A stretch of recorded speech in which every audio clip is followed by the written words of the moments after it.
What if Hela found the 10 rings? Hello, everyone, and welcome to All Things Watched, and welcome to another awesome episode of our official after show for the brand new MCU multiversal anime. What if? Of course, this is season 2, and this is the 7th episode all about Hela, and we're not going to waste any time. We're just going to go ahead and jump right in. And so this episode opens with Hela and Odin, and of course the Watcher is explaining the story as always. And I really had a lot of fun with this episode. I thought the artwork was really good, but also I really liked the character interactions between Hela and of course the characters that we know from the Shang-Chi world. And so this episode, like I said, opens with Odin and Hela, and they are basically conquering the 9 realms and taking over everything.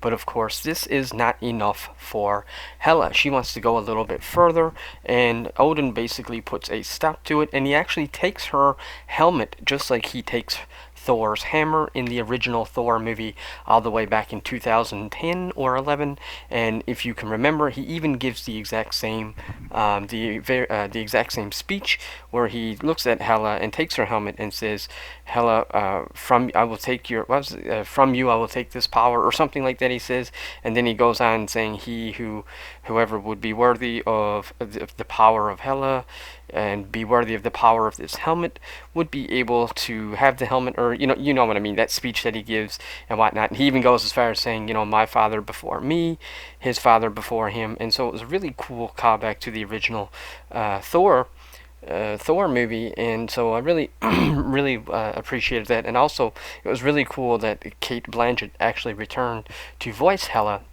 And so he literally continues then to open up the Bifrost, and then he pushes Hela into the Bifrost, sending her down to the real world, or our world here on Earth.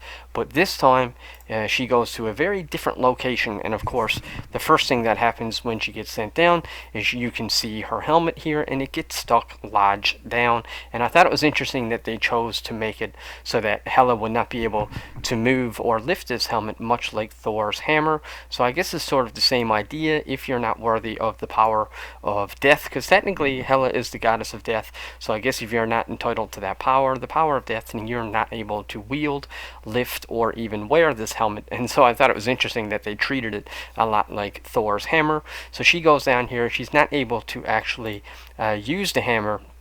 And it was actually kind of devastating because, she does everything she can to move the helmet and she's not able to. And she actually ends up encountering like I said, all the characters pretty well from the Shang-Chi. She ends up encountering Wenwu. She ends up encountering Yayi, I believe is how you pronounce that name. And then, of course, Shunyan. But I believe Wenyu was the person that actually wielded the 10 rings, I think. Or was it Shani Young? I think it was Wenwu, actually. I think it was Wenwu. And so she ends up getting in a fight with his armies and with his, I guess, security or whatever you want to call it. And of course she ends up losing. And as you can see here on the picture, she actually feels her lip and touches her lip because she actually feels pain. And she's bleeding because she is now officially immortal, just like Thor was in the first Thor movie. And she no longer has any of her abilities. And so she's not used to fighting against people without her abilities. Now, having said that, she's still a great fighter. She's still a warrior. She still knows martial arts to some degree. So she do put up a good fight, but she just doesn't have any supernatural abilities. So now she's, no different than just a normal human. So, as a normal human, you can only fight so many people before they overpower you. And this is actually the first time that we see the 10 rings in use. And of course, Wenwu ends up using the 10 rings and capturing, he ends up capturing Hela, and then actually ends up taking her in. And of course, the moment that she sees these 10 rings, she just can't wait, basically to use them. Hela, she's always scheming. She is a villain. Let's not forget that she is a villain. Despite the fact that she used to work with Odin, she is still very much a bad guy. So she ends up, but he does end up letting her go because she, basically uses her silver tongue, almost like Loki. And then when he lets her go, she once again goes over by the helmet and tries to pick it up. But unfortunately, she is unsuccessful because at this point of the episode, she is not worthy of wielding the power of Hela.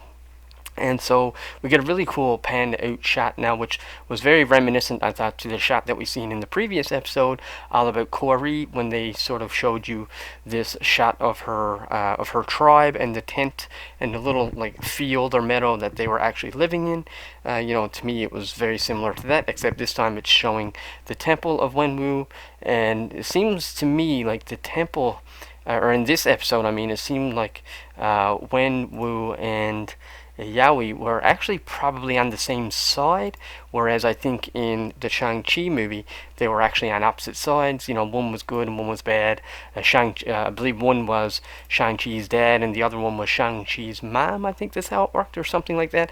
I can't quite remember. I've only seen Shang-Chi once, I think it was, and I can't quite remember everything that happens. But either way, this was a really nice shot. Really nice animation with the lighting. The light setting looked really good. And so here we get a really cool shot now with Hela, and she's up here with Wenwu, and I think it's Wenwu. I keep saying Wenwu, but I don't know if this is actually Wenwu or Shaniyan. But she's there with one of them, and as he's showing her around, showing her the temple and whatnot. And essentially the idea is she's trying to build an army to, or at the very least, not really build an army, but she's trying to build allies that she can use to eventually fight against her father Odin, because she actually makes that comment very early on in the episode. She asks somebody if they know of a way that she can get an army and whatnot. Actually, that's later on. Actually, that's a little bit later in the episode. That hasn't happened yet, so we're getting a little bit ahead of ourselves. But anyways, he gives her the grand tour, and of course, he actually starts to fall in love with her, and we get a really funny scene here where they're just about to kiss. Like I said, he's very much in love with her. But she ends up doing exactly what she always does. She ends up, beating the crap out of him because she's trying to manipulate him and steal the 10 rings, which is essentially what this episode is actually called. What if Hela found the 10 rings? And the episode ends up going in a direction that I don't be expecting, but I was expecting this part. I was expecting her to betray him first, and as an attempt to try to steal the power of the rings and whatnot. And so she tries to get him and tries to overpower him, but she fails, and then she has no choice, and she was forced to run away. But once again, we get some really cool animation, really cool style, really nice shot of the moon here, and she's just running along the rooftops, which was a very common thing, I believe, for like ninjas and samurais and whatnot in back in the ancient days. And so it was really cool to see her going along the top of these temples and whatnot, and she's just trying to make her getaway, and she ends up falling down through the roofs of one of the roofs here, and she ends up encountering this little dude, which I can remember from Shang-Chi, which I can't remember what the creature actually was, but the creature used to go around with the Mandarin, and used to go around with Shang-Chi himself. It used to be in the car, but I used to think that it was almost like a little Pokemon, but it's like one of these little magical creatures, which is from the magical place where Shang-Chi's mom was from, who was named. What was her name? Yaoi, I believe is how you pronounce her name, or Hai Yi, or something. And so Hela sees this little creature, and this is where she makes the comment about wanting to have an army, and she's only kidding, she's only joking around, but this little creature actually sort of responds to her, and is actually like, well, actually, I do know somewhere where you could actually get a little army and have some people actually work for you. So they go and head out on a very cool little adventure. Once again, it's really cool scenery, as you can see with the lighting. They're just galloping off on the horse here with this really cool sunset, and it's just really nice in this open field. And then they end up coming to a scene that was very reminiscent from from the actual movie Shang-Chi, when they end up coming to this magical forest. At least that's what I call it. It's like a magical bamboo forest, and it only opens up at a certain time, I believe it is, or at a certain angle or something but there's only one way in, and you have to be really quick. In the movie Shang-Chi, they actually used a car, I believe it was. They drove through it on a car. Here, Hela is going to be using a horse, which is still pretty fast, I guess, technically. I don't know if it would be fast enough, but still fast all the same. And so she's literally horseback riding in through the magical bamboo. And it's a pretty cool scene, honestly. It's just really nice. And then, of course, once she gets to the other side of the bamboo and she makes it through, because we know she's going to make it through, the whole episode is about her, or is actually called, what if Hela found the 10 rings? So we know, this adventure's not over yet. So she makes it through, and of course she ends up finding finding Yaoi, or Yaoi, I believe is her name. And of course, she's waiting, and she does the really cool mystical fighting stance, which of course we've seen in the movie. Now, I think this is technically the character that would actually be Shang-Chi's mother. But either way, she's really cool. She puts me in mind a lot of the Avatar, The Last Airbender. Even the way that the leaves move, it really seems to me like that's what they're doing. They're actually bending air, even more so than magic. I feel like the Ten Rings are probably magical. We know Hela knows magic with Odin and Thor and Loki and those people. But in terms of here in this kingdom or in this realm, it seems almost more like it's more like an airbending skill, more like an elemental thing as opposed to magic. Then again, I guess magic does oftentimes relate to elemental stuff, so maybe I guess you could call it magic. It's just a different type of magic, and all that cool stuff. Now, in the meantime, back up on Asgard, we actually have Amdel here, Hamdel, and he's actually overlooking Hela. And I actually thought it was really cool that Hamdel was in here. I wasn't expecting to see him, or for him to make an appearance. But Idris Elba actually returned to voice Hamdel, so that was really cool to actually see him appear in a What If episode. It was really nice for him to cameo and come back too, because this probably wasn't really a huge job for him. So it's nice that he was willing to come back just for a little spotlight, not a huge spotlight, but it was still cool that he come back, and it really sounded like him, which was cool. He's still Hamdel, and it was really cool seeing this interpretation of him. He is a little bit different, but he's still cool, and he ends up telling Odin, I'm pretty sure here's where he ends up telling Odin that he's no longer able to see Hela, I believe. Or no, he doesn't tell Odin, but he comes to realization that Hela has went to a place that he can no longer observe. He can no longer see her, which actually put me in mind of Thor: The Dark World, when Jane ended up finding the ether, the reality gem. He was no longer able to see her there, so it makes me wonder if it's somehow related. Maybe this magical kingdom that Hela's in maybe has some form of magical cloak to keep people like Hamdel from being able to see them. But either way, back down on Earth, Hela now finally wakes up because she ended up getting knocked out by the other character when she was doing the airbending stuff. She ended up losing that fight, and when she comes to, she wakes up now officially in this very magical place, and she's wearing the same attire that the rest of the clan, or the rest of the people, the culture, she's blending in with the culture. She's wearing what they're all wearing. And she looks up, and we see the really cool magical dragon, which was also in Shang-Chi.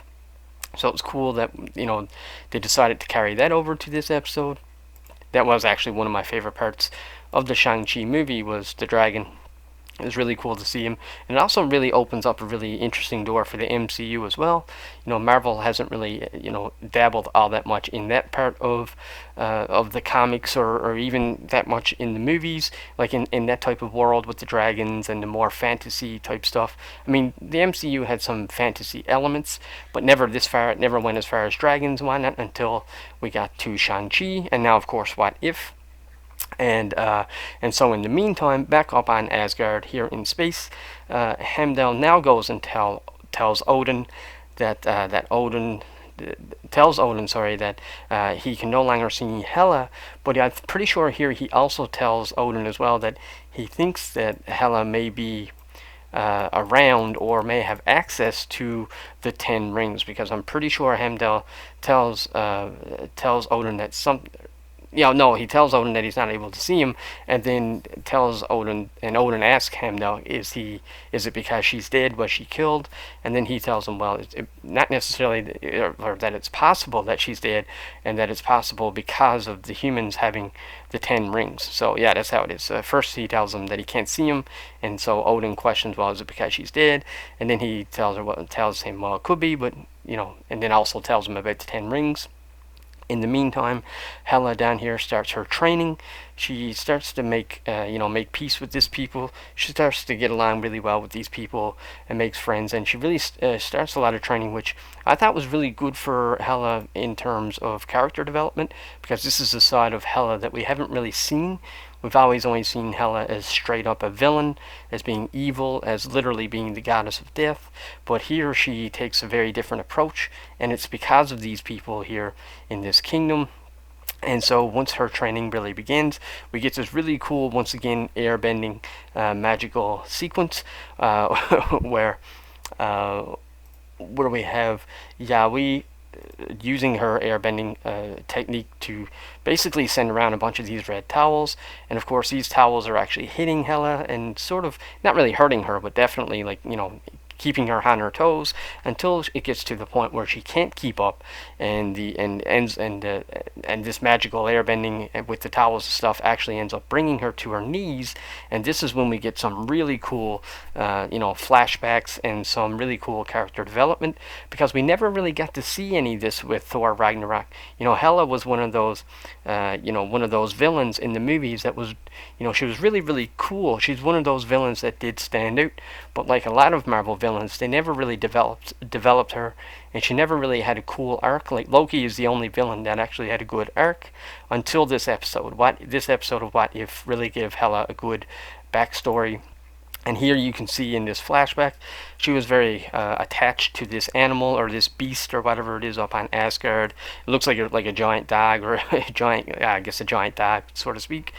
And she really falls in love with it, but of course Odin takes it away because Odin wants to train her to be, this just ultimate warrior, and just, be this straight up conqueror, so to speak, because he wants her, to be able to take over the realms and take over, and not only just take over realms, but also even just be able to defend the realms and keep the peace. And so she really does this 180 here, and she really starts to find herself in a very much of a hero role. So I guess right now you would say, rather than being a straight up villain, she's more of like an anti-hero now. Like she's sort of on that redemption arc. And so once she comes to this realization through these flashbacks, and it comes back to her, and she starts doing the airbending. And then, of course, the one that's actually training her, the lady training her, actually asks her, "What is it that you really want?" And then Hela comes to the realization she just wants to be free. She no longer wants to be on a path that somebody else put there, which of course was Odin. Odin told her what she had to do. Odin always gave her the strict orders to, whether it was to attack or defend. He really raised her to, be a warrior, and never really let her have her own childhood.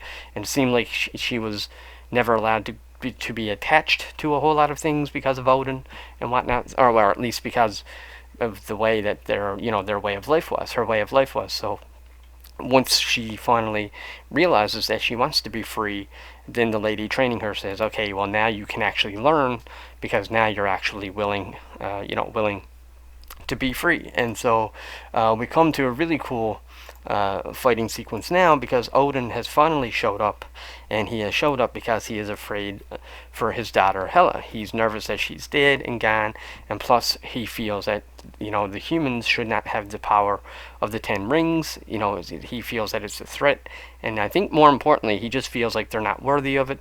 How Odin is, he's always telling, even in this very episode, he told Hela that she wasn't worthy of her power, so he stripped her of that power, even though she's still a really good fighter. And now that he sees these humans, someone like this gentleman who has the 10 rings, well, now he says, well, you're not worthy of these 10 rings, whatnot. So he basically goes full on assault with this clan and with this group. And so while when Wu is defending this magical kingdom with the 10 rings, while Hela steps in, and we just get such a cool fighting sequence. And the animation here was done really, really well. As you can see, Odin is really stepping up his game.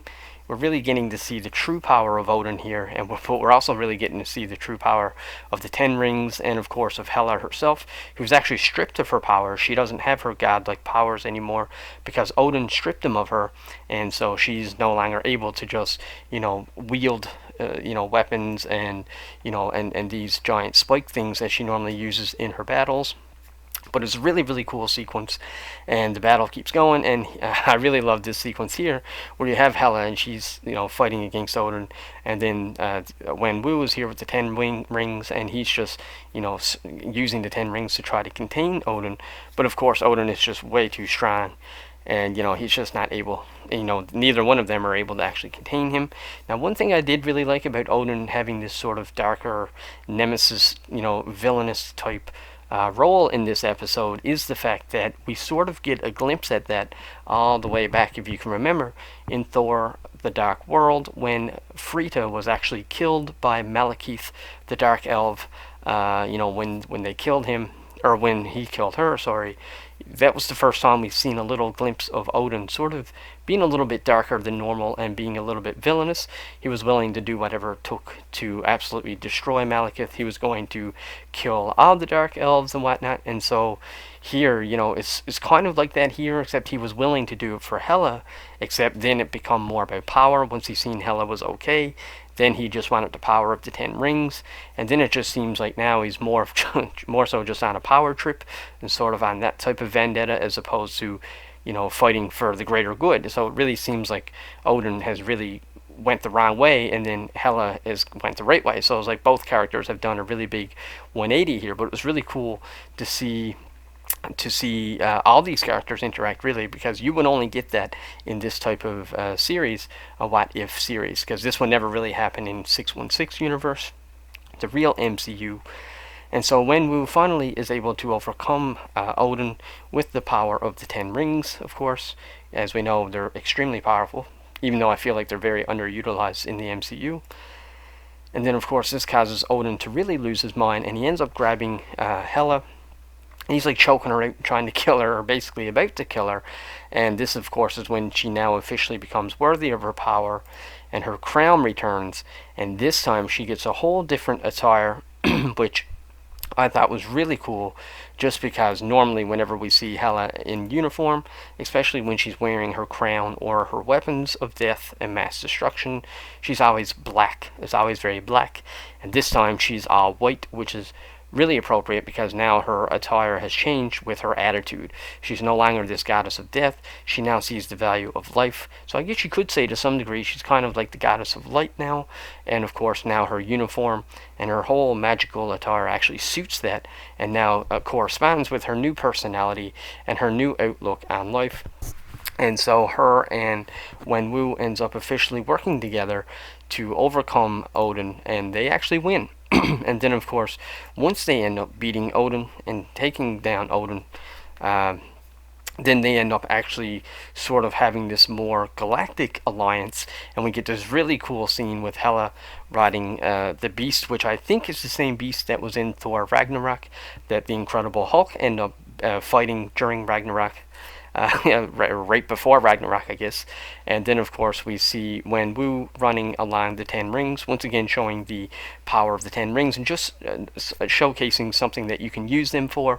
You can use them as stepping stones or stepping blocks, which is kind of like Miss Marvel and how she can create, little those things with her hands to light. I guess you would call it light crystals, and she can walk on those. So it's kind of similar to that, except he's not creating the Ten Rings, he's just using the Ten Rings, but it's very similar, same idea, same concept. And then of course we got the little Pokemon monster up in the corner who's tagging along. And I hope we get to see more of him as well. It'd be cool to see him. I'd be very curious to even see more of that world too. I feel like in the real 616 MCU, it never really got flushed out in the real live action stuff. I just feel like a lot of that whole world was very underutilized. We haven't really seen it since Shang-Chi, and it would be nice if we could start to see some of those characters really come together now in the real live action. And once again, we get another cameo from Thanos, which I just was not expecting. Thanos has been like in a ton of these episodes now, and he always gets the crappy end of the stick. He's always losing. He never wins any battles now. But what is interesting is that this time Gamora is really young. So I thought that was interesting, how young Gamora is here. So this just sort of gives you an idea of the timeline. And so obviously Hela and Wenwu is going to go here and take out Thanos now. Now Thanos is in his fighting armor here, so I'm guessing that they must be somewhat suspicious of him. Like there must be a reason why they're going to Thanos. They're not just going to Thanos for the sake of just for the sake of going and taking him out. I would assume Thanos is already sort of on that conquering conquest. He's already out there trying to destroy all the worlds and kill everybody, and that's essentially why they're going there.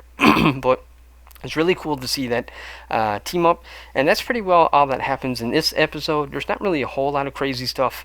Not really. I mean, the action sequences are pretty crazy, but there's not really a whole lot of different characters. Even when you look at the cast list on IMDb, there's only like 7 people even listed that are considered main cast and whatnot. So, it's a very small, grounded episode, but it was a really good episode. I would say this was very much more of a character study, kind of similar to the last episode, which was all about Kahori, but this one is more about Hela.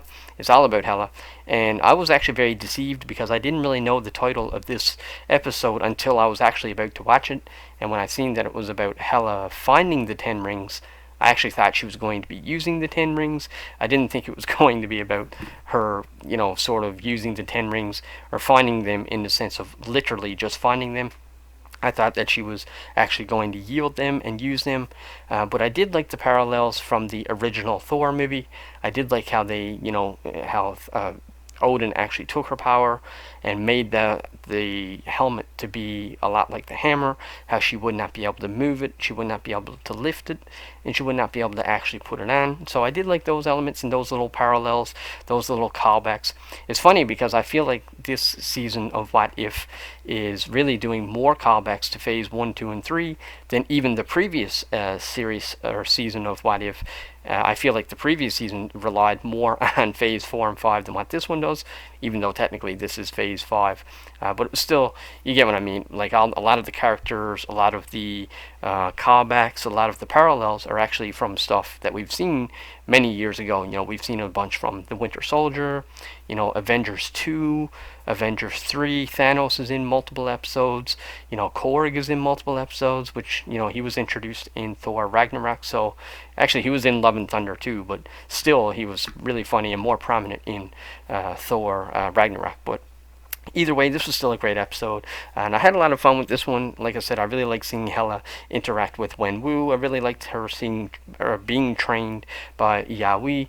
I thought that was really cool how like those interactions were happening. Like I said, it's one of those things that could only happen in a What If episode, and this one did feel very much like a What If. It wasn't like they just put a couple of characters in the same episode and then just switched out their roles. This really felt like a What If story, and I really liked it. I thought it was really cool, it's really fun, and I can't wait to see the next episode. So with that being said, folks, that's my review, of episode 7 of What If Season 2. Let me know in the comment section below if you've seen it, and if you'd like to tell me why or why not. If you like this video, click the subscribe button, and until the next one, take care.